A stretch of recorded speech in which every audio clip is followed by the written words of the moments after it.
Did you hear? The AI apocalypse is here.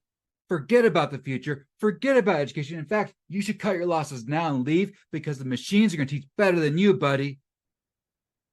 Okay, we've heard that story very many times about different kinds of technological innovations. And what I'd like to propose to you is that, yeah, there actually is an apocalypse happening right now. But all those headlines you've been seeing, no one who writes them knows what the word apocalypse even means. But I'm going to tell you what it means. It does not mean the end. It does not mean this narrative of decline where everything's going to get worse. Apocalypse means an unveiling, a revelation of a truth that already exists. And I actually agree that there is an artificial intelligence apocalypse in education right now. And it's not that we won't need educators, because frankly, the machines won't love you and they won't love your students. You love your students. And that's the heart of education that can never be automated. Never. Not possible. All right? So, what does apocalypse mean then if it doesn't mean the end of all things? And yes, I know we use it in that way. We'll say this is apocalyptic because it's ending. We'll maybe watch something like Good Omens and be like, that's about the apocalypse. So in a way, that is what the word means. But the truer meaning is that it's unveiling a reality that's underlying already.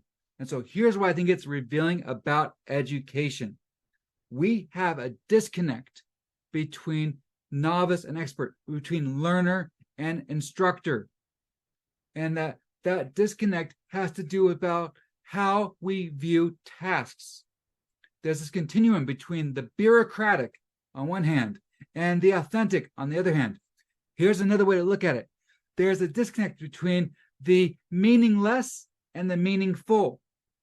And there's a dividing line between those that's different for all of us in regard to the task at hand.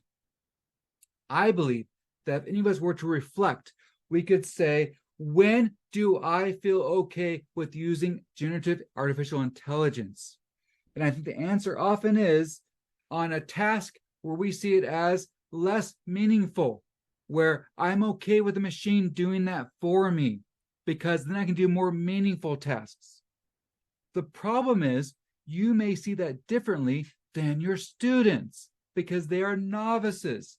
You may say, this is a meaningful task because that's something you really need to know to be successful in these other tasks. And they may not be able to see that. So what do we do when there's a disconnect between novice and expert, a disconnect between student and teacher?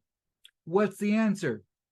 Well, that's a relational problem. So that means it needs a relational answer, not necessarily a technological answer, a relational answer. It needs mentoring practices, because whenever you want to help someone go from novice to expert, you have to engage in mentoring practices, which is being caring towards a student and having open two-way communication.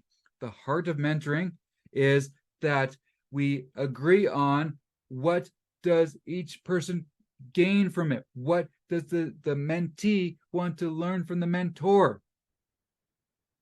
And so that can be the movement from seeing what's bureaucratic and what's not.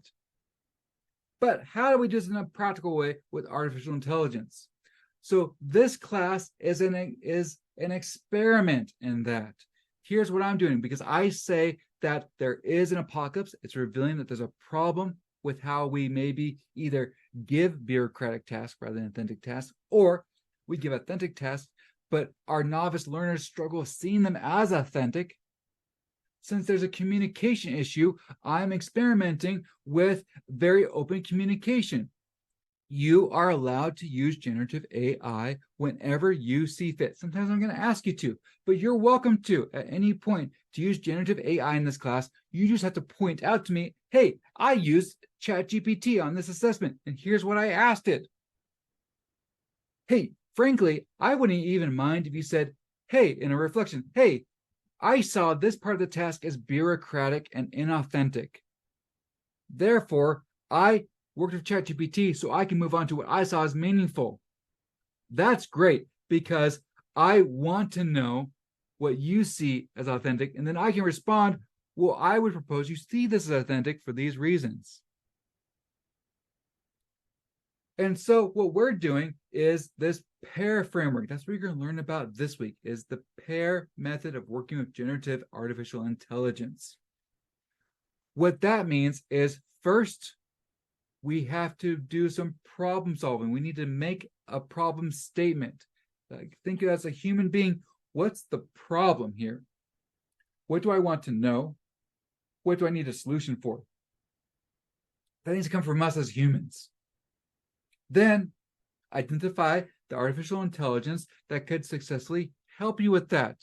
So if my problem is I want to know how to write a lesson plan, maybe I've never written a lesson plan before. I'm like, how do these work? How do people already know this stuff?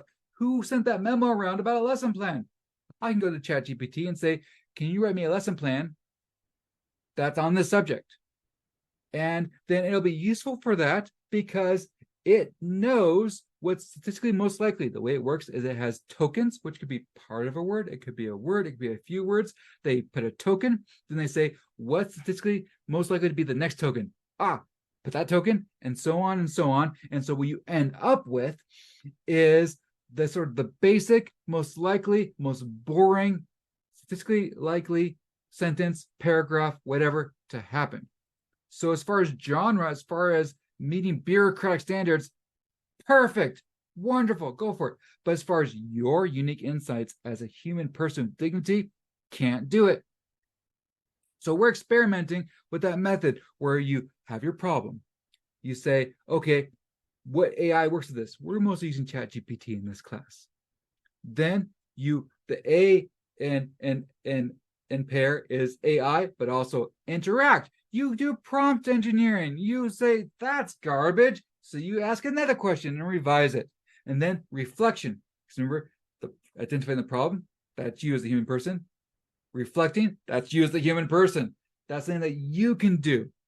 And so you need to say, is this accurate? We know there's bias on the models that ChatGPT is trained on. We know that sometimes if it says this is statistically the next token in line, that could be a token that's fake. It could be a sentence that's inaccurate. It could be a sentence that has bias in it, that has ethical implications. And so you need to reflect on it. What was useful in this? How does it help me move to the meaningful task? Here's another way to look at it. This is from Chris Dede, who is a teacher trainer at Columbia University. He proposes that our relationship with artificial intelligence, metaphorically, should mirror the relationship between Captain Jean-Luc Picard and Data in Star Trek: The Next Generation. Now, I've been teaching long enough to know that you cannot bring in pop culture and assume that your students will know it, especially dated pop culture from the 80s and early 90s. So we're going to watch a clip right now and then think about it together. I'm finding it difficult to understand many aspects of Ansata conduct. Much of their behavioral norm would be defined by my program as unnecessary and unacceptable. Mm-hmm. By my program as well, Data. But if that is so, Captain, why are their methods so often successful? I've been reviewing the history of armed rebellion, and it appears that terrorism is an effective way to promote political change. Yes, it can be, but I have never subscribed to the theory that political power flows from the barrel of a gun. Yet there are numerous examples when it was successful. The independence of the Mexican state from Spain, the Irish unification of 2024, and the Kenzie Rebellion. Yes, I'm aware of them. Then would it be accurate to say that terrorism is acceptable when all options for peaceful settlement have been foreclosed? Data, these are questions that mankind has been struggling with throughout history. Your confusion is only human. So in that clip, and this is something that Chris Dede points out happens a lot through this show, we have Jean-Luc Picard. If you don't know what it is, that was the person in the red shirt, is acting as the human with the situated wisdom and judgment, who's saying political power does not come through the end of a gun. Then we have the artificial intelligence Data, the one in the gold shirt, who's saying that I have all this data, all this historical data, structured data in his positronic matrix, where he's saying, it seems like this is successful.